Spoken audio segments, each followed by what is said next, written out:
Audio Jungle.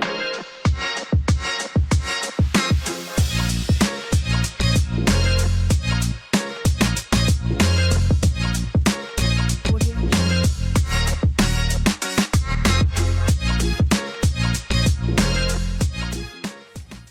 Assalamualaikum warahmatullahi wabarakatuh. Salam sejahtera, salam demokrasi buat kita bersama. Selamat datang di podcast Talang Atur, ruang bincang santai bareng KPU Kabupaten Blora seputar demokrasi dan kepemilihan yang ngobrolin nanti cerita-cerita di balik jalannya demokrasi. Hari ini kita kedatangan tamu, ini bukan artis tapi pahlawan demokrasi di lapangan, itu ex badan ad hoc yang jadi garda terdepan di tahapan pemilu atau pemilihan.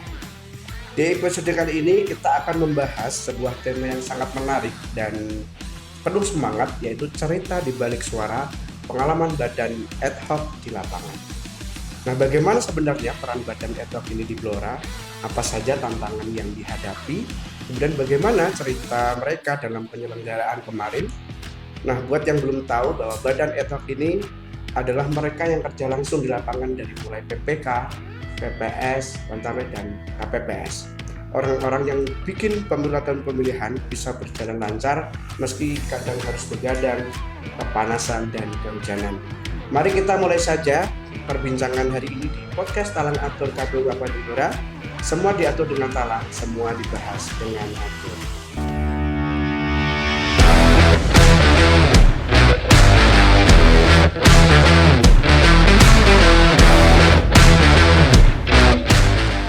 Ya, alhamdulillah, langsung aja nih kita sapa narasumber kita pada kesempatan kali ini, yaitu ex badan ad hoc kita yang dari PPK, ini dari Pak Masud ya.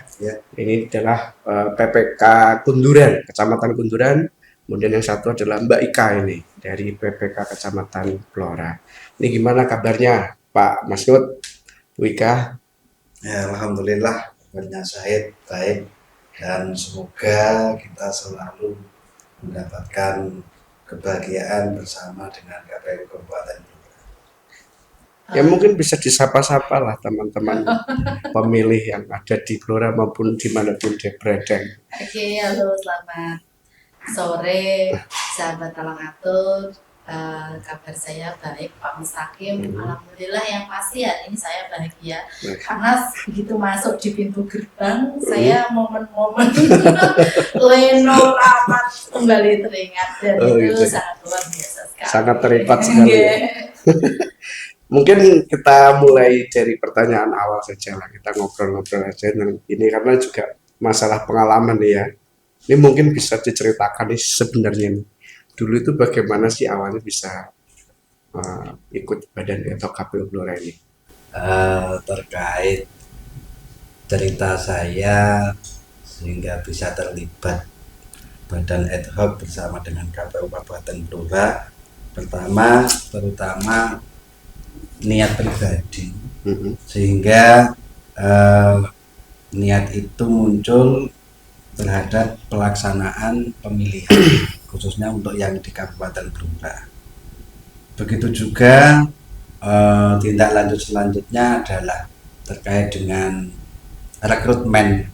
Rekrutmen memang dari dulu, mungkin dari 2024 saya sudah terlibat menjadi badan ad hoc di tingkat KPPS, sehingga minat pribadi itu muncul, sehingga juga ingin ikut serta mensukseskan demokrasi khususnya yang ada di Kabupaten Blora, sehingga sampai ke tahapan panitia pemilihan di tingkat kecamatan. Gitu. Kalau Mbak Ika? Kalau saya mungkin berawal dari sebetulnya bukan keinginan pribadi Pak Mustaqim dan saya tidak Orang PDW. betul. Jadi saat itu mungkin saya masih unyu-unyu 2014 ya. Mungkin saya sekitar umur 22 tahun. Sebelum itu berarti kalau dari tingkat PPS. Kalau dari tingkat PPS mungkin saya sekitar umur masih 19-an seperti itu, dan saya diminta oleh salah satu tokoh masyarakat di desa untuk mendaftar PPS seperti itu. Kemudian setelah diikut PPS Kemudian ada rekrutmen di tingkat PPK tahun 2014-2015 mungkin saya mau mencoba karena sudah tahu kinerjanya gitu, karena saya sudah pernah jadi PPS sebelumnya, jadi ada rekrutmen PPK, saya mencoba untuk ikut. Kalau itu bukan karena terpaksa diminta untuk ikut, tetapi Karena udah atas punya keinginan pengalaman. sendiri. Ya betul, ternyata seasik itu gitu kerja di kepemiluan Kepemiluan, gitu. ya, sebagai badan Saya itu. membayangkan kalau tingkat PPS saja bisa mengenal orang dari beberapa RW yang sebelumnya tidak saya kenal gitu ya, apalagi kalau PPK saya saat itu seperti itu. Jadi saya ikut mulai 2014-2015 di tingkat PPK dan nyandu sampai kemarin terakhir 2024 di Luar biasa. pemilihan kepala daerah Blora.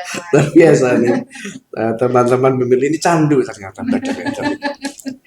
Terus ini soal tahapan lah ya ini. Menurut teman-teman ini, tahapan mana yang paling menguras tenaga, pikiran selama jadi badan ad hoc?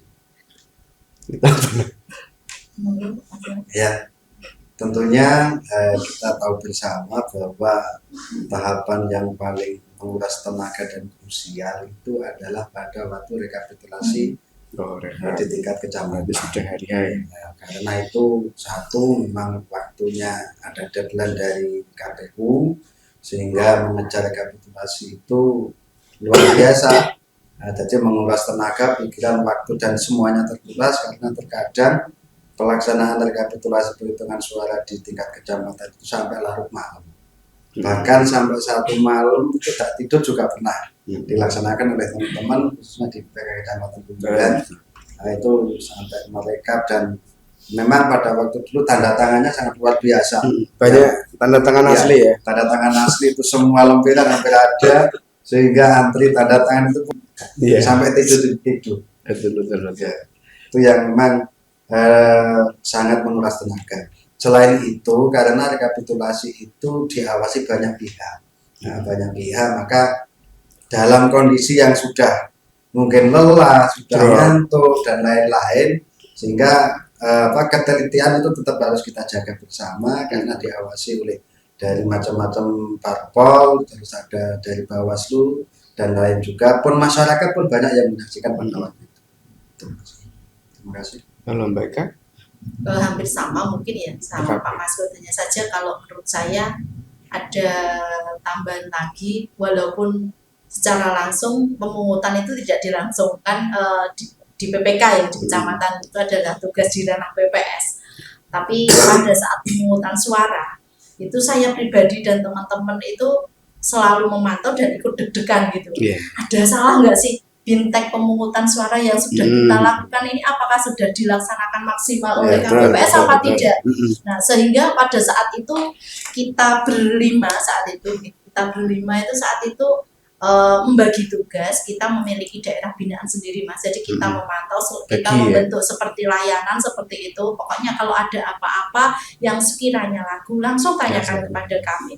Pada saat dari H itu setelah kita atau saya pribadi melakukan pencoblosan atau pemungutan suara di TPS saya, itu saya langsung pantau lewat HP dan itu deg-degan. Siapa tahu, apalagi kan saat itu kan juga mungkin takutnya kalau kekurangan logistik itu yang paling sering. Ya betul, paling sering kan itu. Apalagi kalau kemarin kan itu yang paling bahaya itu kalau planonya kurang 1 lembar atau apa. Jadi kan saat itu kita menginstruksikan kepada BPS untuk disampaikan kepada KPPS bahwa pertama kali buka kotak langsung lihat planonya apakah lembarnya kurang apa tidak, karena saya membatasi Mas, pokoknya membuka kotak paling lambat misal jam 7:30, saya tunggu sampai maksimal jam 9 harus sudah laporan semua gitu. Jadi menurut saya selain rekapitulasi tadi yang sudah disampaikan Pak Masud, betul, rekapitulasi itu luar biasa, apalagi Blora Kota kan dengan TPS terbanyak, jumlah pemilih terbanyak,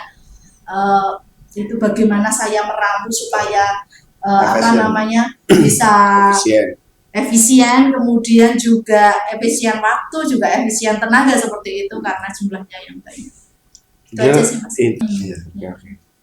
Terus ini ada nggak momen di lapangan yang bahasanya itu membuat ternyata begini ya kerja-kerja penyelenggara itu. Kayak gitu ada nggak? Kalau momen yang bikin kita yang PPK tegang itu terutama logistik. Berarti yang awal nggak tegang ya? Waktu jadi KPPS. Yang sangat-sangat membuat kita nopo bertanya-tanya itu adalah logistik. Ya, seperti memang kejadian setiap tahapan pasti ada lah. Oh, berarti lebih ke prepare ini ya, hari-harinya ya? Ya, kehari-harinya. Kalau tahapan sebelumnya saya kira sudah mengikuti alur sesuai dengan tahapan. Iya. Yang paling cerita yang menegangkan yang memang pada hari itu terkait dengan logistik, ya terutama surat suara. Walaupun tadi sudah dikatakan Mbak Ika bahwa ada deadline waktu untuk pengecekan logistik harus sampai jam sekian, tapi fakta di lapangannya berbeda. Karena apa? Mungkin sebelum jam dimulai itu pemilih sudah datang lebih dahulu, sehingga sudah gerombol, nah akhirnya kan yang teman-teman pressure itu. Nah, KPPS kan merasa tertekan. Wah, kita sempat ngitung dulu, akhirnya langsung buka surat suara, dan di tahapan penghitungan suara itu ternyata ada form-form yang kurang. Yes, benar-benar lebih ke lagi-lagi ini ya, mendekati hari H lagi ya. Baiknya juga sama. Enggak, kalau saya ini kan cerita pas awal-awal kan. Ini kan jadi, harusnya kan jadi momen-momen begini. Iya. Biasanya itu pengalaman awal. Betul. Kalau kemarin sih karena sudah hampir 10 tahun jadi PPK ya Mas, jadi tahu. Jadi pengalaman awal-awal waktu saya awal pertama kali menjadi PPS adalah pemutakhiran itu tadi. Pemutakhiran data. Lama. Ya, tadi kan saya menyampaikan bahwasanya saya pikir itu kerja PPS adalah pada saat hari H. Ternyata itu pekerjaan KPPS. Kan belum tahu ya Mas ya namanya baru pertama. Jadi saya paling ternyata seperti ini ya pekerjaan badan ad hoc di Mumbiri itu. Jadi ternyata mulai dari menyiapkan data, apalagi yang kita ketahui bersama bahwa pemutakhiran data itu luar biasa sekali. Betul. Proses yang sangat panjang. Bahkan sampai pemilu selesai pun masih berlangsung ya Mas. Ternyata itu ya seperti itu. Ternyata saya juga tahu juga bahwasanya ada orang dengan nik sama, nama orangnya berbeda, alamatnya berbeda. Nah itu yang menurut saya niknya sama. Betul. Pemilu itu bukan melulu pada saat hari H pemungutan suara, ternyata sebelum itu sangat. Terus cara menjaga netralitas atau profesionalitas ini di tengah masyarakat dengan banyak pandangan terhadap penyelenggara itu waktu jadi badan itu gimana itu teman-teman? Ini terkait dengan netralitas itu kan sudah merupakan sejak pelantikan sudah ada pengambilan semacam itu. Maka netralitas memang katakanlah senjata utama bagi badan ad hoc yang harus selalu dijaga, karena setiap proses, setiap tahapan, dan setiap pengambilan keputusan pada permasalahan yang ada tentunya sesuai dengan peraturan perundangan dan keputusan KPU. Nah, karena kita itu yang di tingkat kecamatan terutama banyak yang menyorot dan banyak juga yang mungkin menguji keyakinan kita, menguji kekuatan netralitas kita. Akhirnya mungkin banyaklah ya dari iming-iming dari luar, sehingga begini-begini itu pun terjadi di badan ad hoc tingkat kecamatan. Sehingga memang regulasi itu tadi yang harus kita pegang teguh menjadi pusaka kita sebagai badan ad hoc di tingkat kecamatan. Ya, baik, gimana tuh jaganya itu? Kalau saya pribadi menjaga netralitas itu dengan transparansi dan memegang teguh aturan. Artinya transparansi adalah segala sesuatu yang ditanyakan ataupun dicurigai ya, tanda petik dicurigai oleh pihak-pihak di luar itu saya jelaskan, artinya kita jelaskan, kita deskripsikan secara gamblang itu bahwa segala sesuatu yang kita lakukan, segala langkah kita diatur oleh aturan perundang-undangan yang telah ditetapkan seperti itu. Kemudian kalau dari segi sosialisasi di masyarakat itu pada saat saya menjadi badan ad hoc, saya masih ingat sekali itu saat entah saya jadi PPK tahun berapa ya Mas. Saking banyaknya jadi saya lupa. Salah satu pesan komisioner adalah mulai saat ini kalau panjenengan biasanya, kalau mungkin Pak Masmud ingat siapa ya periodenya siapa. Jadi pada mulai saat ini panjenengan kalau marung jangan seperti biasanya. Biasanya marung dengan para anggota dewan kalau bisa dihindari seperti itu, atau orang-orang yang bergerak di parpol seperti itu. Jadi bukan karena apa-apa, cuma kadang itu kita ngobrol biasa, tetapi orang yang menyorot di luar itu persepsinya lain. Jadi saya lebih ke antisipatif mawon Mas. Daripada nanti kalau memang antisipasi sudah dilakukan tetap saja dicurigai atau dipertanyakan, baru saya menjawab dengan tata aturan yang ada nggak cerita lucu atau unik ya selama jadi kader ya, tapi selama proses penghutang atau penghitungan suara itu biasanya itu yang unik-unik itu yang hari hari Ya betul. ada nggak? Ya tentunya ada. Kalau dulu yang tahun berapa ya, mungkin tahun 2013, 2015 itu masih memang dari penyelenggara dari pemilih itu menggunakan hak pilihnya itu macam-macam. Ada sudah dikasih alat coblos paku kan, kadang dia nyoblosnya pakai rokok ya ada. Terus pakai kuku ini juga bisa. Selain itu juga dulu masih ditemukan juga surat-surat ada tulisannya. Oh, dia sangu pulpen. Ya. Kan dari teman-teman kan nggak bisa nggak tahu ya. Ya, nggak tahu sampai sedalam itu kan. Sehingga banyak teman-teman itu walaupun itu sudah ketentuannya sudah diatur bahwa surat suara yang ada tanda selain alat itu kan dimasukkan dalam suara tidak sah. Tapi itu ada masih terjadi. Nah, ya. Masih ada lagi sebenarnya. Apalagi di Gunduran kan, ya nggak mau dicelup. Itu yang menjadi viral kemarin itu ya. Nggak mau dicelup. takut kotor. Cewek nah ya pasti Bermanicure, Berkorban terus video pun. Kalau apa cerita uniknya tuh? Kalau saya unik dan mungkin memorable akan saya kenang sampai kapanpun, walaupun yang kemarin kebetulan yang Pilkada 2024. Oh, baru kemarin. Yang kemarin itu adalah kita PPK pelantikan berlima, tetapi evaluasi kita hanya berempat karena salah satu dari teman kita di PPK ada yang berpulang pasca pemungutan suara. Jadi pulangnya nggak kembali. Berpulang ke tempat itu yang mungkin memorable Mas. Artinya begini. Kita tahu bagaimana di awal-awal almarhumah itu effortnya luar biasa, kemudian pada saat di tengah-tengah kalau nggak salah itu setelah pleno penetapan di PTB sakitnya itu pleno penetapan DPT kayaknya itu sudah mulai sakit itu. Jadi kan kita tahu mulai dari dia sehat gimana pekerjaannya sampai beliaunya nggak ada, nah itu gitu. Jadi mungkin memorable karena kita berawal berlima tetapi evaluasi kita hanya berempat. Tapi alhamdulillah yang bikin bangga bagi kita berempat terutama adalah alhamdulillah walaupun berempat kita masih bisa faktor kemudian menyelesaikan semua pekerjaan dari KPU sampai selesai, sampai masa kerja kita berakhir.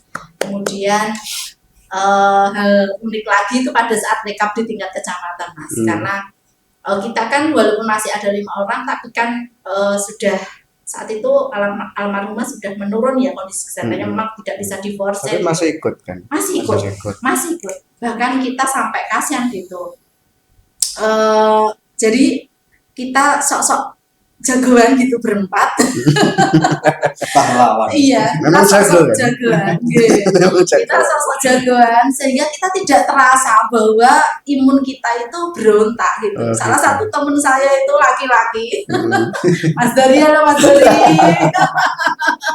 itu sampai saat itu pada saat hari kedua, langsung drop tensinya hanya 80. Dia lemes sampai bahkan saat itu belum selesai dia langsung menyempatkan diri untuk pergi ke puskesmas minta obat. Itu sangat luar biasa. Iya, dia minta doping. Jadi bagaimana caranya ini harus saya bisa menyelesaikan, salah satunya adalah saya harus pergi dulu cari obat. Tidak bilang ke kita bertiga. Tidak bilang, langsung plus tahunya kita adalah setelah pulang, dia dari mana Mas? Mbak tensiku hanya 80, itu yang luar biasa. Dan bahagianya setelah rekap selesai kita makan-makannya untuk menaikkan tekanan darah sampai KB. Seperti itu. Itu menurut saya yang salah satu, banyak sih yang memorable dan unik itu banyak, tapi mungkin itu yang akan jadi memorable, bagaimana fight-nya kita gitu supaya bisa sukses untuk termasuk teman yang ini kita masuk ke ini, apa sih harapan terhadap penyelenggara pemilu ke depan, ini khususnya generasi muda nih yang akan jadi penerus. Kan nggak mungkin kita sendiri juga Betul. jadi di sini terus kan, ini apa ini? Kalau saya jangan takut mengambil peran dalam mensukseskan demokrasi di Indonesia. Salah satunya adalah menjadi badan ad hoc pemilu. Ya saya contohkan diri saya sendiri lah, Mas. Saya dulu kan ditunjuk gitu aja gitu, tanpa tahu pekerjaannya apa. Tapi setelah itu malah makin candu gitu ya. Karena banyak sekali manfaat yang saya dapatkan, banyak teman di setiap desa, dan berdampak juga pada kehidupan pribadi saya bisa lebih disiplin waktu dan sebagainya. Itu saya itu aja sih. Kalau Pak Pascal, harapan untuk generasi penerus tentunya dari generasi ini harus lebih semangat, ya, lebih semangat. Syukur-syukur bisa masuk ke dalam badan ad hoc, karena untuk dalam badan ad hoc tidak hanya menjadi penonton dalam demokrasi, tapi terlibat langsung, sehingga itu menjadi modal besar bagi generasi muda. Walaupun memang badan ad hoc itu banyak tantangan, tapi kan ada kepuasan yang sangat luar biasa. Ini di badan ad hoc ketika proses pemilihan sudah selesai dan berjalan dengan baik sesuai dengan aturan yang ada, ini kepuasan sudah sangat luar biasa. Oke. Itu harapannya. Memang generasi muda hari ini kan agak punya karakter yang berbeda. Bisa jadi mungkin 5-10 tahun yang akan datang, generasi yang akan datang juga punya karakter yang unik-unik juga kan. Iya. Tapi secara literasi memang mereka lebih aware dengan informasi. Ya, luar biasa. Cuman memang kadang-kala tidak mendalam. Iya. Kadang-kala begitu. Ini terus apa nih pesan dari Pak Maskur ataupun Mbak Eka ini untuk KPU Blora, teman-teman badan ad hoc lainnya yang kemarin. Ya, terima kasih untuk pesan dan kesan bagi teman-teman KPU di Kabupaten Blora. Pertama kami mengucapkan terima kasih yang sebesar-besarnya kepada teman-teman komisioner KPU Kabupaten Blora yang sudah memberikan beberapa pengalaman dan ilmu yang luar biasa, sehingga pelaksanaan pemilihan di tingkat Kabupaten Blora ini dianggap sukses. Nah, harapan ke depan semoga teman-teman komisioner selalu mengedepankan integritas, sehingga pemilu ini adalah proses dari tahapan, proses dari hasil ini bisa diterima oleh semua masyarakat khususnya Kabupaten Blora dengan legowo. Untuk mereka pesannya apa nih? Pesan untuk KPU sama teman-teman badan lagi yang dari sampai dulu, artinya lebih ke badan itu. Untuk KPU pesan saya terus berinovasi dengan pelatihan sama logistiknya. Artinya pelatihan itu kan tidak hanya dilakukan secara luring dan dengan mekanisme yang seperti biasanya model classroom seperti itu ya. Saya harap ke depannya, karena tadi yang seperti dikatakan Pak Mustaqim bahwasanya 5 tahun ke depan mungkin Gen Z ini kan pemikirannya berbeda ya. Tidak jadi Gen Z ya. Betul. Entah generasi apa namanya. Iya, ya. Setelahnya sudah selesai. Gen AA. Jadi kalau BIMTEK-nya, pelatihannya berinovasi dan menyesuaikan dengan kebutuhan, harapannya kan bisa diterima dengan baik, sehingga hasilnya bisa diaplikasikan juga dengan baik, sehingga kesalahan yang sering terjadi pada saat pemungutan ataupun rekap kan bisa diminimalisir seperti itu. Kemudian pesan saya untuk badan ad hoc di PPK, Kecamatan Blora, Kota, khususnya kemudian PPS dan KPPS, juga Pantarlih, Saya mengucapkan Lewat. terima kasih karena sudah membantu kami di Pilkada 2024 yang terdekat aja ya Mas ya. Kemudian terima kasih atas kerja keras dan air matanya. Saya yakin juga kadang bersinggungan dengan orang lain itu sampai mencucurkan air mata. Kerja keras itu bisa mencucurkan keringatnya juga. Terima kasih. Dan bagi yang masih memiliki umur cukup untuk melanjutkan karir di atasnya Badan Ad Hoc, silahkan dilanjutkan mencoba mengambil peran. Tidak ada salahnya. Iya betul, saya selamanya tidak bisa di Badan Ad Hoc juga. Dan semoga silaturahmi kita bisa terjalin apabila ketemu di jalan, bisa say hey dengan saya. Kalau masih memiliki nomor WA saya, boleh WA dengan saya. Terima kasih Mas Wud ataupun Mbak Ika. Ini pengalamannya sangat luar biasa. Mungkin ada dibalik cerita-cerita untuk menghasilkan suara-suara, entah itu suara sumbang, bagaimana suara sumbang itu akan menjadi suara yang pasti manakala rekapitulasi itu sudah diplenokan. Nah, seperti itu. Oke. Wah, luar biasa ya, ternyata dibalik surat suara ini ada banyak cerita, tawa, dan perjuangan yang jarang kita dengar. Kemudian terima kasih banyak buat teman-teman Badan Ad Hoc yang sudah ada di Talang Atur dan berbagi cerita inspiratifnya. Semoga semangat dan pengalaman kalian bisa jadi inspirasi buat masyarakat Blora dan penyelenggara pemilu selanjutnya. Jangan lupa terus ikuti podcast Talang Atur karena masih banyak cerita menarik lain dari KPU Kabupaten Blora. Saya Ahmad Mustaqim, pamit sampai jumpa di episode selanjutnya. Salam demokrasi, salam Talang Atur. Semua diatur dengan talang, semua dibahas dengan atur. Wassalamualaikum warahmatullahi wabarakatuh.